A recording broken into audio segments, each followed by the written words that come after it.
Welcome to the Moments with an MEO podcast. Our mission is to empower and inspire military spouse entrepreneurs to dream big and chase their goals through educational resources and storytelling. I'm Britt. I'm an Air Force wife, a dog mom, and a business coach. My business bestie and I created MEO to describe the unique individuals who are juggling military life and entrepreneurship at the same time. In season 3, you'll hear me ask every single guest what they're learning right now to inspire you to keep learning and keep growing, no matter where you are in your journey. You're gonna hear inspirational stories of heartbreak and triumph, and you're going to be inspired. And I can't wait. Hey friends, this is Catherine and I own and operate Love Catherine Noel. We specialize in custom stickers and accessories for the military and first responder community. And I'm so excited to have partnered with Britt to bring you all t-shirts for season 3 of Moments with an MEO.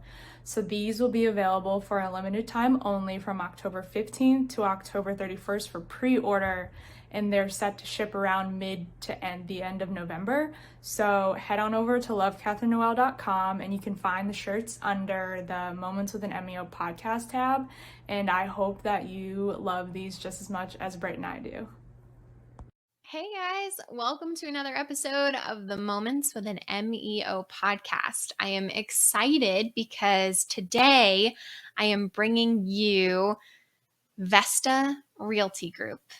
Now, Vesta Realty Group is a group of military spouse, active duty, and veteran realtors in Northwest Oregon. And they are incredible. Today, we've got Annie and Laurel on the podcast. And really, what we're talking about is the VA loan. And so this can be helpful to anybody who is potentially purchasing a home and has questions about the VA loan. We did actually use a bunch of your guys's questions that you guys sent in. And so if you had questions, we definitely answered them. So I hope you enjoy this episode and I hope you get all of your VA loan questions answered. Enjoy. So welcome Annie and Laurel to the Moments with an MEO podcast. How are you guys today? Really good. Doing great. That's awesome. I love it. I love it. And I love that Annie and Laurel come to us from their own realty company, which I think is going to be really cool to dive into and to talk about. I'm excited because Annie and Laurel are both in the military community, but they're very different as far as their perspectives on military life because they've been through 2 totally different journeys, as we all have. So I'm excited to dive into that. Annie, do you mind just giving us a little bit of background on who you are and your military journey? Sure. So I got my bachelor's degree in 2012, and about 6 months after that, I enlisted in the Coast Guard. I was living in North Carolina at the time. And from there, I went to Washington, D.C. I was in the Honor Guard as a non-rate, so we did all of the military funerals in Arlington. I was on the silent drill team, so I traveled all over the country doing performances for that. It's kind of like the pretty side of the Coast Guard, not the operational stuff. I went to A school as a bosun mate in 2016. Oh, sorry. And then I went to Station Annapolis.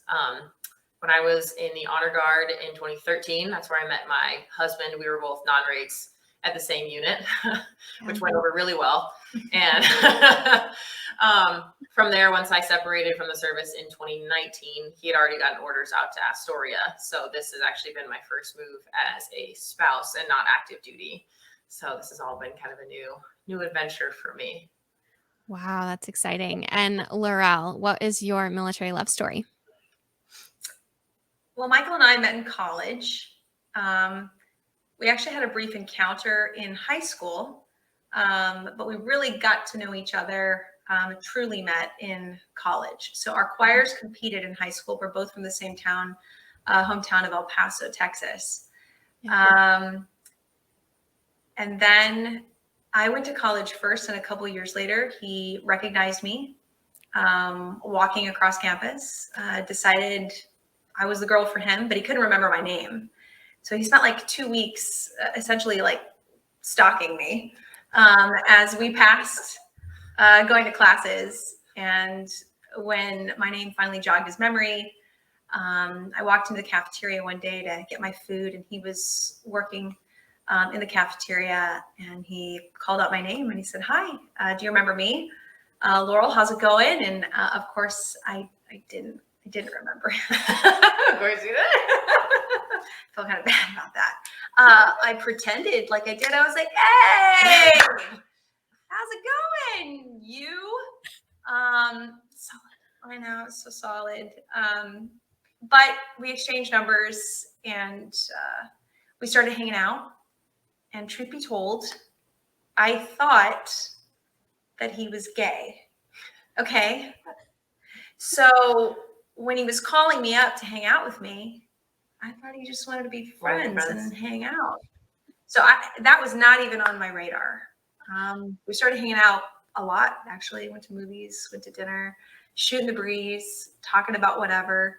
And then one night he was like, "Hey, I like you." And I was like, "Yeah, of course you like me. We're hanging out. We're friends, you know." And he was like, "No, I like you more than that." And I was like, "Oh, but you're gay." He was like, "No, man, I'm not gay. Like, aren't you picking up on all of my cues?" And I made an assumption. I assumed that because I had met him earlier on in my life, we were in choir together, and he was hanging out with a lot of the other boys who happened to also be gay, that he was gay too. So that just goes to show you shouldn't make assumptions about people. I mean, it looks like it worked out. It did. Well, thankfully, 4 kids later.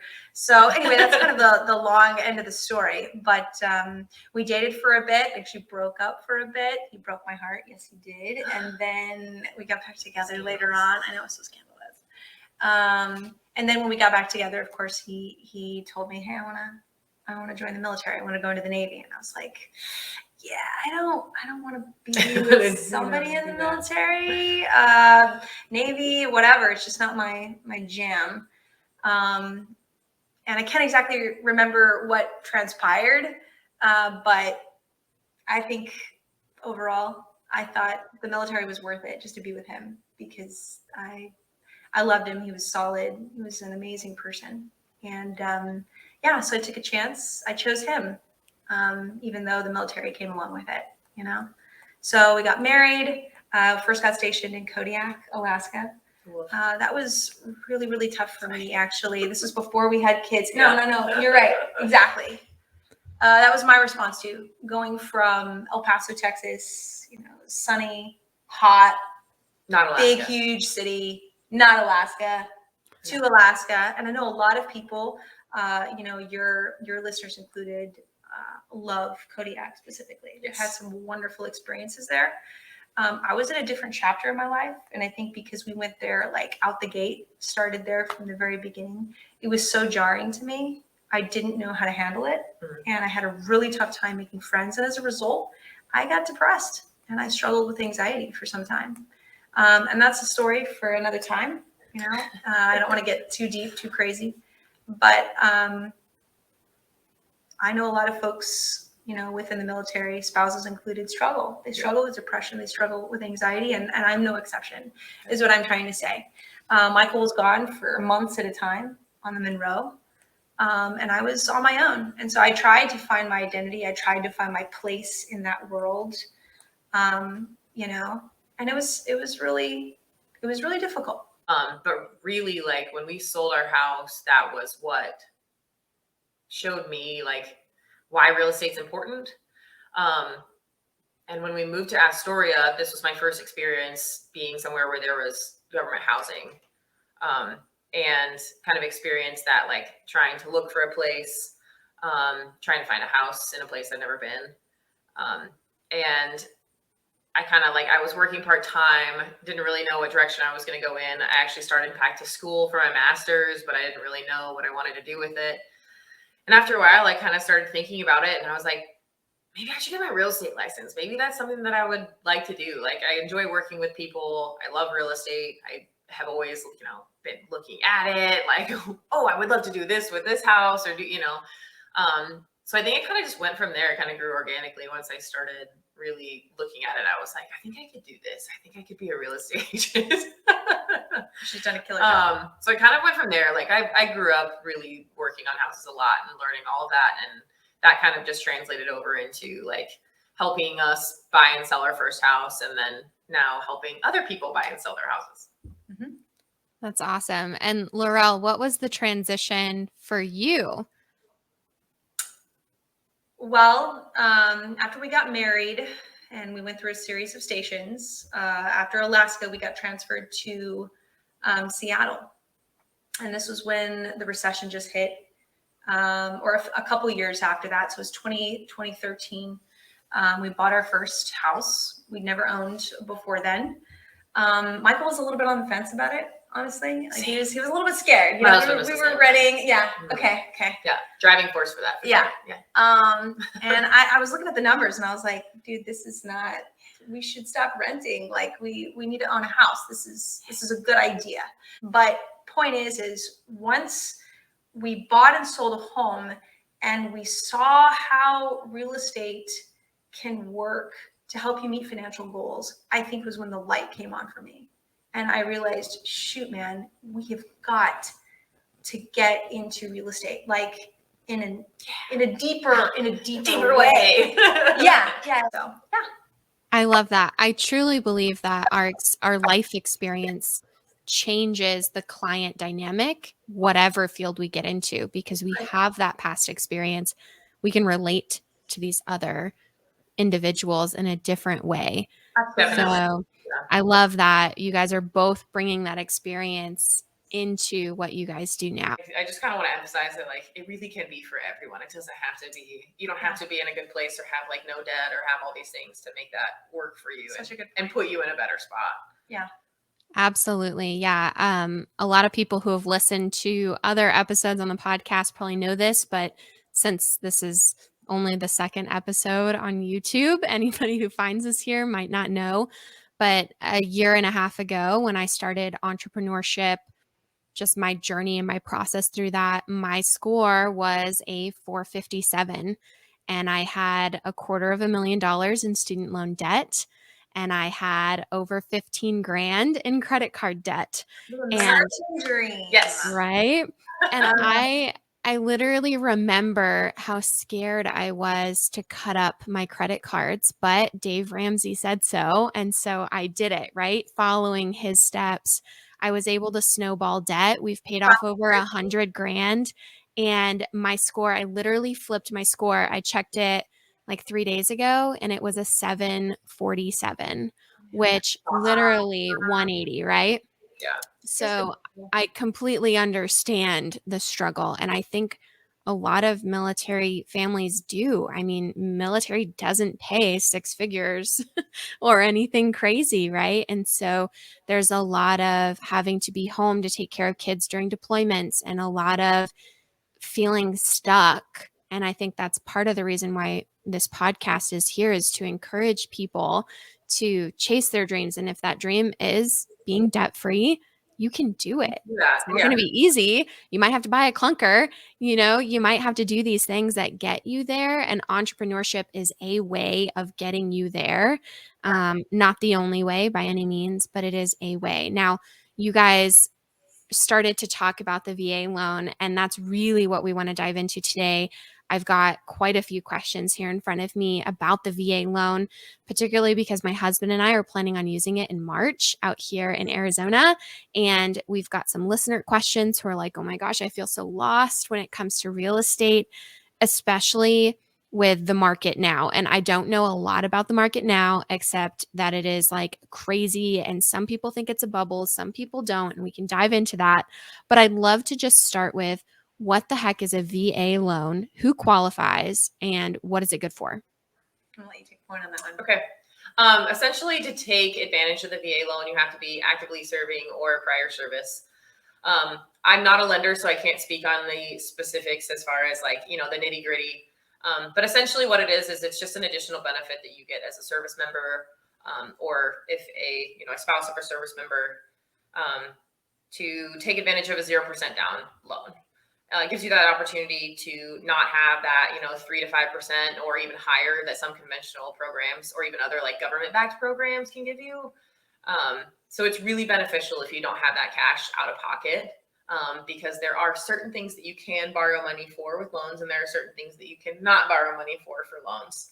And it's basically like, just an added benefit of being able to purchase a home and not have that like $50,000 to put down on it just to be able to get your foot in the door, literally, like just to be able to buy the home, which is really awesome when you're constantly moving around and you're already paying thousands of dollars to move from, one side of the country to the other or whatever.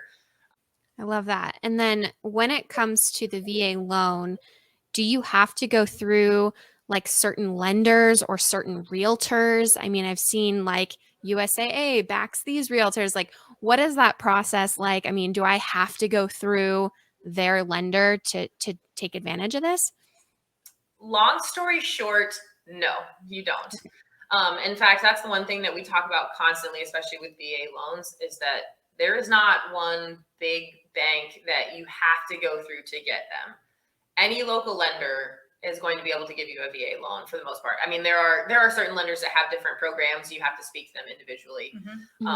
But most credit unions and local lenders will facilitate VA loans. There are some people that know VA loans better than others. It's just because whether they want to specialize in it, they want to work in them all the time. And those are always really good people to find. Hey guys, did you love today's episode? Me too. Every single episode is jam-packed with value, with inspiration, encouragement, and advice as you take on your own business journey. Here's the catch. On YouTube, I only post about 10 to 15 minutes of an episode, but most episodes are between 30 and 40 minutes long, which means you have a lot more content to listen to. So go head over to your favorite listening platform. We love Spotify, but Apple Podcasts or any of the other 25 podcast listening platforms all have Moments with an MEO. So go give it a listen, and don't forget to subscribe and to review it if that platform offers it. All right, guys, see you next week.